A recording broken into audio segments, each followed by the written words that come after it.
Finding the limits of polynomial functions. So we're going to first of all look at polynomial functions. Those are the functions y equals x squared plus 7x minus 3, or y equals x cubed, those sorts of things. And we're just going to look at polynomial functions as x approaches a number like a. Or sorry, a letter a, so a number like 5 or minus 3. Very simple. Because the function's continuous, we can simply find the limit of polynomial functions by substitute the value a in for x. So if we want to find the limit of any polynomial function as x approaches a, as x approaches 7, just substitute 7 in for x, and we would know what the limit is. So let's look at this example. Here is one of the most simple polynomial functions you will find. 4. Y equals 4, or f of x equals 4. So I'm going to draw a graph of f of x equals 4. So here's 1, 2, 3. Let's go up by 2s.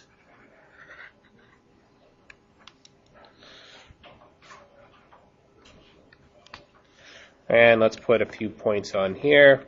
A few points on here. We'll make these go up and down by 1 because we got lots of room that way.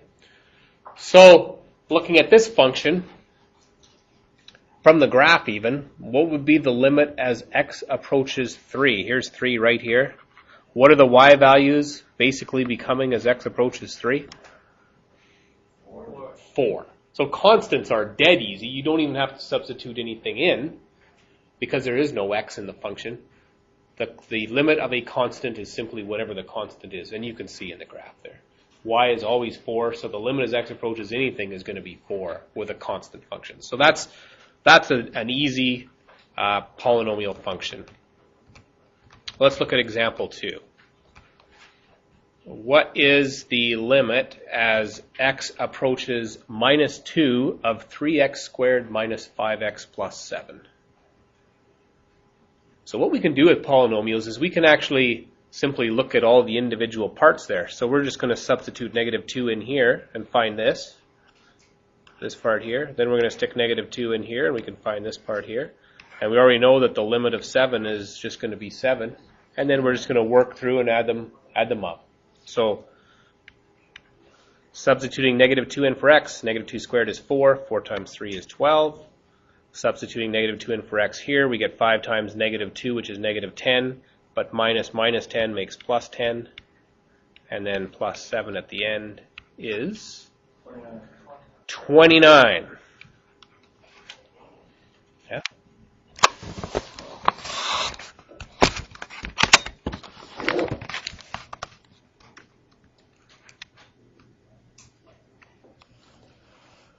Let's look now at limits as x approaches infinity or negative infinity. So what about these polynomial functions? What happens if we go way to the right, make x as large as possible, and way to the left, make x as small as possible? If you look at the first function there, we're going to look at different powers of x. What would be the limit as x approaches infinity here? Let's first of all look at all the positive, x approaches positive infinity.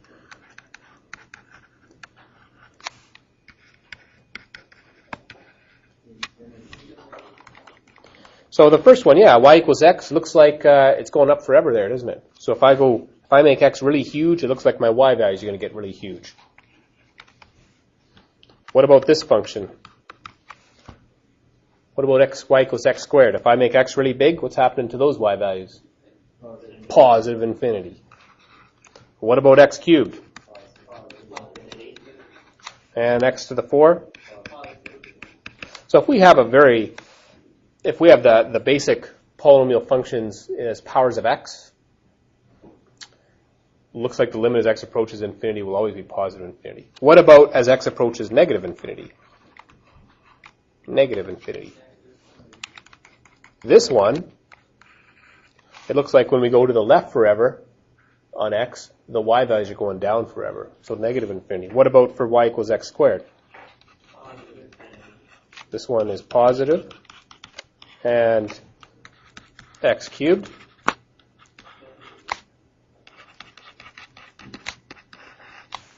and x to the power of 4. So does there seem to be a pattern here between the exponent on x and whether it goes to positive or negative infinity? What's the pattern? That's right. An even exponent goes to positive infinity, an odd exponent goes to negative infinity. And that's a simple math rule, again, going back to Math 9. If you take a negative number and you raise it to an even power, such as 2 or 4, you're going to get a positive number. So the same thing's happening here. When x is, if you make x like negative a billion to the power of 4 is going to be positive whatever a billion to the power of 4 is, right? It's going to go positive. But if it was to an odd power, like 1 or 3, negative infinity to the power of 3 would be still negative infinity. Okay, so those are some basic questions, functions. What if we threw some numbers in front?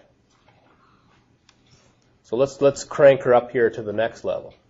What would be the limit as x approaches positive infinity of 3x cubed? So we have x cubed. We already know that the limit as x approaches infinity of x cubed would be positive infinity. What happens if you take positive infinity and multiply it by 3? It's still going to be positive infinity, right? So the same laws of mathematics in terms of your signs are going to hold here. So positive infinity. Let's look at this one. The limit as x approaches negative infinity of 2x squared. So we would want to take negative infinity and squared. Is that going to make it positive or negative? Positive. Positive. And we multiply that by 2. Is it still positive? Yes. Still positive. So that function, whatever it looks like, you can probably visualize it because it's just the parabola y equals x squared, vertically expanded by a factor of 2. A little Math 12 learning guide was it 2-3 right now, review. How about this one? The limit as x approaches infinity of negative 5x to the power of 4. Negative. Yeah, because infinity to the power of 4 would be positive, but now we've got to multiply it by a negative number. That's going to give us a negative answer.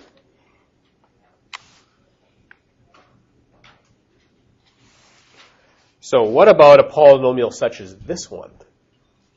The limit as x approaches infinity of x squared minus 3x plus 7. Well, if you were trying to think in your head, well, I'm going to put that in there, square that, well, that's positive infinity. But then I'm going to put the infinity in here and times 3, so that's infinity minus infinity plus 7. So what's going to happen here? We can summarize it like this. If x approaches plus or minus infinity, then a polynomial will always behave, eventually anyway, according to the term of the highest degree. So this means for polynomials with limits approaching plus or minus infinity, we only need to concern ourselves with the term of highest degree. So the limit of this function up here would be exactly the same as the limit of this function. The minus 3x and the plus 7 are not important. If the question was this, don't be confused with this. If the question was what's the limit as x approaches 2, then we need to look at all parts of the polynomial function. They're all important. It's only as limits, and remember that's what we're looking at right now, it's only as limits approach infinity and minus infinity that you can ever just ignore parts of the polynomial function. So what would this limit then be? Positive infinity. Infinity squared, still positive infinity. The minus 3x and the plus 7, I can make x so big that those values don't matter at all. Let's do a couple more. Limit as x approaches infinity of 2x cubed minus 5x squared plus or minus 15x plus 3. What is the only term I need to concern myself there because it's x approaches infinity? This first term. So this part here, I don't care. I can make x so big that that part of the function is going to be irrelevant. You won't, that's not going to have any impact on the function. And so I'm only looking at this. Positive infinity, when I cube it, is still positive infinity times a positive 2, positive infinity. Looking at this one, limit as x approaches negative infinity. Which is the highest term in this polynomial? There's a cubic in here. It's not quite written in the right order. So I'm going to look at this part right here of my function. And I'm going to put negative infinity in for x. A negative infinity cubed would be negative, because negative times a negative times a negative is negative. So I'm at negative infinity times negative 3 is positive infinity. So let's review polynomials here, going back to the beginning. We have a polynomial function, and we have the limit as x approaches a. We are simply going to substitute the value of a in for x. If it is a,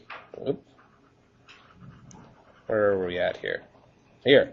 If it was a limit as x approaches plus or minus infinity, we are only going to concern ourselves with the term of highest degree and figure out whether it's either going to be positive infinity or negative infinity. So now we're going to look at rational functions. These are the functions that have fractions in them. X will be in the denominator. It may or may not be in the numerator, but for sure we're going to have x in the denominator. So let's look, first of all, we're going to do the same thing. We're going to look at x approaches a finite number a. So like limit as x approaches 3, x approaches minus 7. And then a little later on, we'll look at what happens as limits approach plus or minus infinity. So we would always try to first substitute it in. If we can substitute the value in for x and get a finite number for the limit, then we are happy. So let's do that with the first one here. Let's substitute the limit as x approaches 2. So I've got an x up here that I'm going to put 2 in, and I've got an x over here where I'm going to put 2 in. So substituting 2 in for x gives what? 5 times 2 squared, that's 4, 20. 20 minus 2 is 18. And substituting 2 in for x in the denominator, 8 minus 2 is 6. 18 divided by 6 is 3. Wouldn't it be nice if they were all that simple? Well, that's not the case. But if we can, we're going to substitute the value in for x, and that is going to leave us with hopefully, a finite number such as 3. But if we look at my next example I've got there, this is the limit as x approaches 3 of x squared minus 9 divided by x minus 3. Here when I substitute 3 in, 3 squared is 9, 9 minus 9 is 0, divided by substituting 3 in here, 3 minus 3 is 0. 0 divided by 0 tells us absolutely nothing. In fact, it's undefined. You can't divide by 0. So, however, this function here, if you were to graph it on your graphing calculator, would clearly have a limit. So here is our first question. We're substituting our limit in, or as x approaches something, does not work. It does not work. So, we need another method. Method B. So A, we're going to always try, substitute it in, see if it works. Number B, we're going to try simplifying the expression by factoring, these are some examples, or perhaps multiplying by the conjugate. So let's go back and look at this one here. And we got to go back to, let's see, right now it's math 10. No, 9 even. Would Lucas Tillotson please come to the office? Math 9, we learn how to factor. You do a little bit more of it in math 10, and you would have reviewed it in math 11. Probably not seen it in math 12, and here we are doing it in calculus 12. Factoring x squared minus 9. Does anybody remember what that is? X plus 3x minus 3. Right. We take the square root of the first term, which is x, put it in there, the square root of the second term, which is 3, one bracket's a plus, one bracket's a minus. Now, can our expression simplify in any way? See the x minus 3's? Common factor in the numerator and denominator. Gone.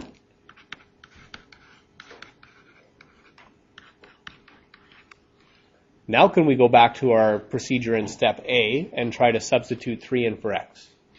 Yes, we can. And we get 6. Okay, so sometimes if when you try to substitute something in for x, you get 0 divided by 0, perhaps factoring the question will reduce it, simplify it so that you can substitute 3 in for x. Okay.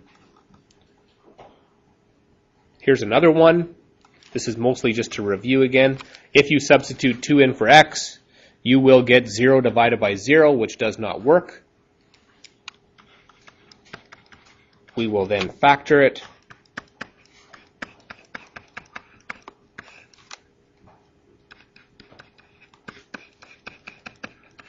Remember factoring trinomials, 2 numbers that multiply to this number and add to this number. So I think I've factored it correctly there. We can cancel out the x minus 2's, and now we can substitute in 2 for the numerator and denominator in terms of x. So 2 minus 2 is 0 in the numerator, divided by 2 plus 3 is 5 in the denominator. And what is 0 divided by 5? 0. We're okay with the numerator being 0. 0 divided by something non-zero is always going to be 0. But 5 divided by 0 would be problematic. And I've got another example here. Here's the limit as x approaches 0. When we substitute 0 in for x, it looks like the numerator would be the square root of 9, which is 3, minus 3 is 0 over 0.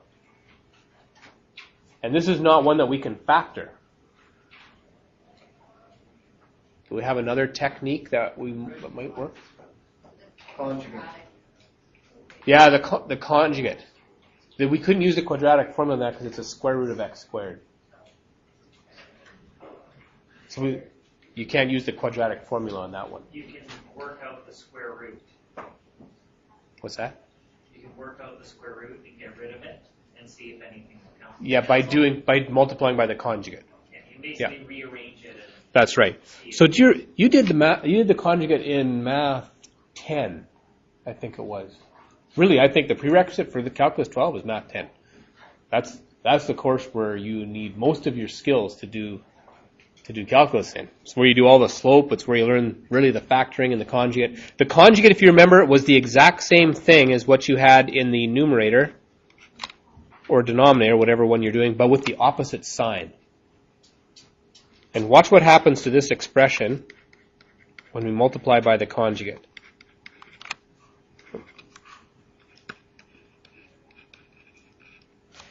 So I'm going to take I gotta distribute this out, FOIL this out. Root x squared plus 9 times root x squared plus 9. X squared plus 9. No square root. Isn't that nice? Then here we have plus 3 times the root x squared plus 9. And then there's a minus 3 times root x squared plus 9. Isn't that nice?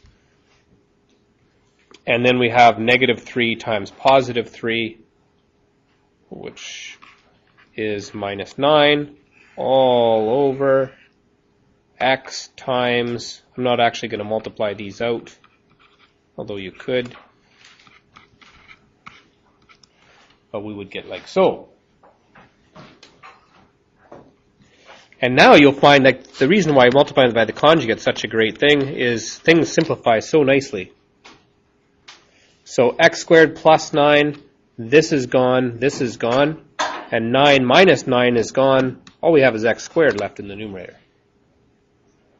The denominator, we have an x and a root x squared plus 9 plus 3.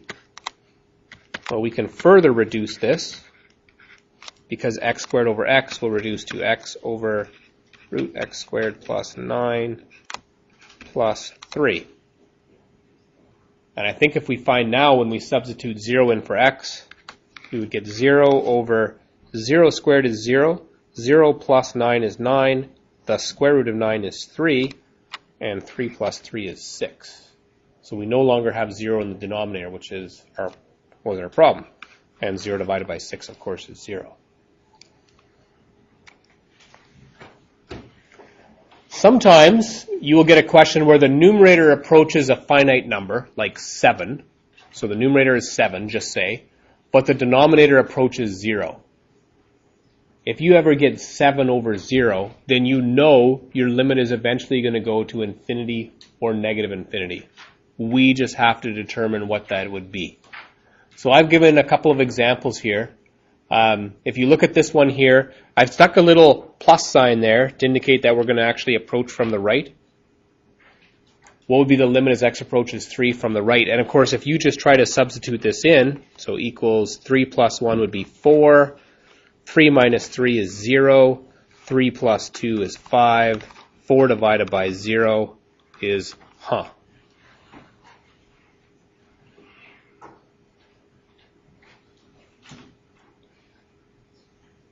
So here's one where by substituting it in, we get a finite number in the numerator, 4 in this case, and the denominator is 0. So what we do know is that this will be either infinity or negative infinity. Because 4 divided by 0 is going, even though it's undefined, as you approach that value, it's huge. For instance, if I said, what's 4 divided by 0.00000000001? That's like 4 billion, or however many zeros I said, I don't know. Big, right? So, but what we can do is we can analyze each individual part. So let's go back. Let's forget all this. Let's go back and look at all this. So this is 3 from the right. So the numerator is going to be 4. We know that. What about if I stuck a number in here that's just slightly more than 3? So think 3.001. If I go 3.001 minus 3, is that going to be positive or negative? Positive, right? Because it's more than 3. But you would agree it's very small. It would be the 0.001. So what's in this bracket is going to be a small positive number. Yes? We're not going to write it because we just know it's going to be a small positive number. And then over here is 3 plus 2, which is 5. Well, thinking back to your number sense, if you take well, let's talk about this first. What's the sign going to be? A positive times a positive will be a positive. And if I take a really, really, really small number and I multiply it by 5, what do I get? Still a really, really small number. Yeah? So what's under here is still going to be a small positive number. Now, if I take the number 4 and divide it by a very small positive number, first of all, is my answer going to be positive or negative? Positive, because I have a positive 4 divided by a positive small.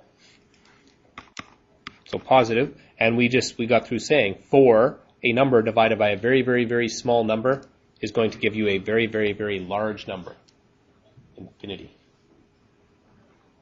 So it's very important to know that if ever you're dividing by a very small number, you're going to get a big number. 4 divided by 0.000000001 is 4 billion, if I said 9 zeros. Let's look at what happens if we took that same expression, and this time we went from the left of 3. So I'm going to substitute 3 in for x. I'm going to get 4 in my numerator. This time, when I put 3 in for x here,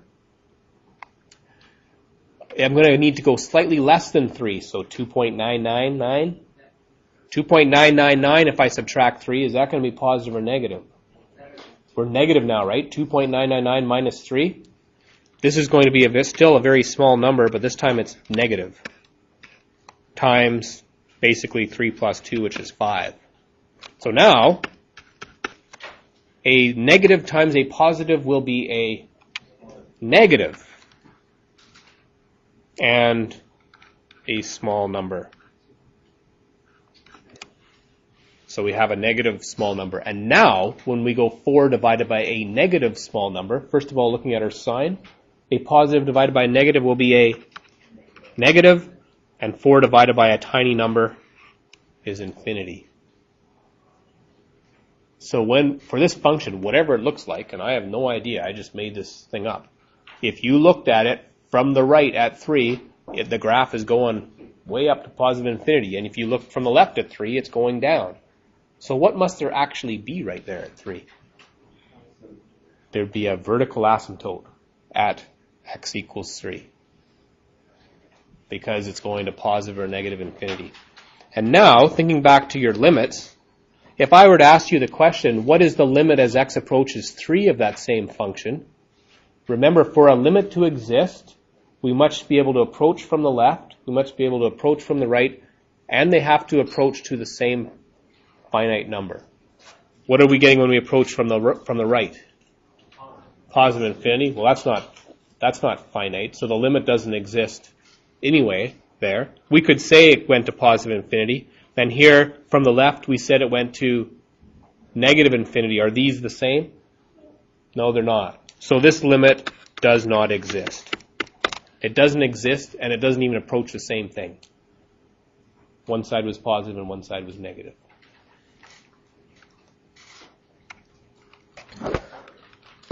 Okay, so limits as x approaches plus or minus infinity of a rational expression. So if limits approach plus or minus infinity in a rational expression, just like a polynomial expression, we need only to consider the highest power, but now we've got a numerator and a denominator to look at.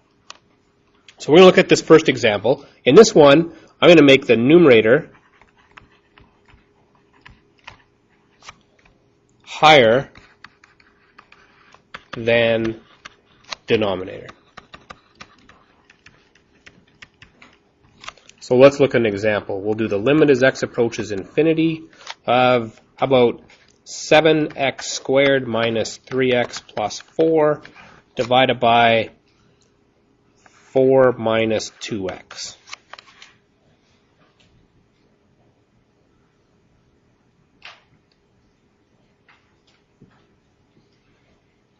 So we said that when we're talking about polynomials, we only need to consider the term of highest power. So this expression, I can say, is the same thing as this.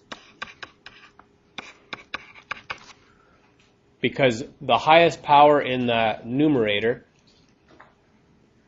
is 7x squared, and the highest power in the denominator is negative 2x. Yes? Now, before I even start doing the limit, can I reduce anything there?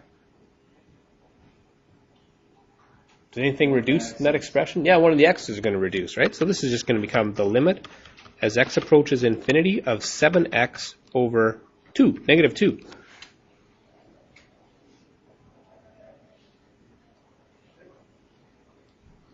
And now when I substitute infinity in, what's my numerator going to become? What's 7 times infinity? Positive or negative? Positive and infinity. So this is going to be positive infinity divided by negative 2. Well, what's a positive divided by a negative? A negative. And what's infinity divided by 2? It's still infinity, right? So infinity, but with a negative sign in front. And this would always be true. Anytime the numerator is higher than the denominator, these limits will always go to plus or minus infinity. The numerator is larger than the denominator. You just have to figure out, is it positive or negative? Okay. Let's do one where the denominator is more or higher than the numerator.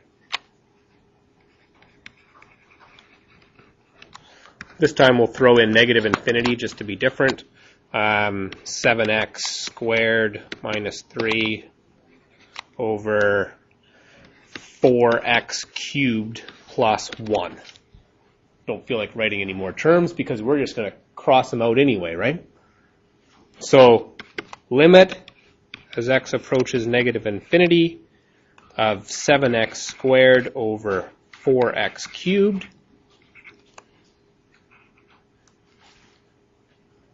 And what's going to happen to my x's there? They're going to simplify. So limit as x approaches negative infinity of 7 over 4x. And when I substitute in negative infinity, 4 times negative infinity would be Still a negative. Negative infinity, 4 times infinity. And what would 7 divided by infinity be? Or negative infinity? If you had 7 and divided it by a huge number, like a billion, what would your number basically be? 1. 0. 0. Right? So 7 divided by a billion or 7 divided by a trillion, an infinity, this is going to be 0. So if you have a limit as x approaches infinity or negative infinity, and your denominator of your rational expression is more than your numerator, that limit is always going to be 0, because the denominator is going to be huge and your numerator is going to be relatively small. Finally, let's make them of the same power. 7x squared minus 2x plus 3, 5, why do I keep doing 7? Minus 3x squared. So again, we would only look at the terms of highest degree. This time, what happens to my x's?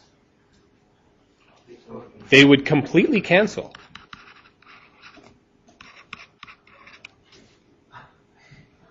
And what does that limit become? Just negative 7/3, because there is no x to substitute in for. So, if you have a polynomial that has the same power in the numerator and the same power in the denominator, the numerator and the denominator of your answer, your limit, will simply be the coefficient of those two terms. So this limit will always approach some finite number a. So just reviewing again, these are only as they go to infinity, of course. The numerator is bigger than the denominator, positive or negative infinity. You just need to figure out what the signs are going to do. If the denominator is bigger than the numerator, always 0. Always. Because the denominator is going to get really big. And if the numerator and the denominator are of the same power, then your limit will simply be, regardless of whether it approaches positive or negative infinity, your limit will simply be the coefficient of those two terms.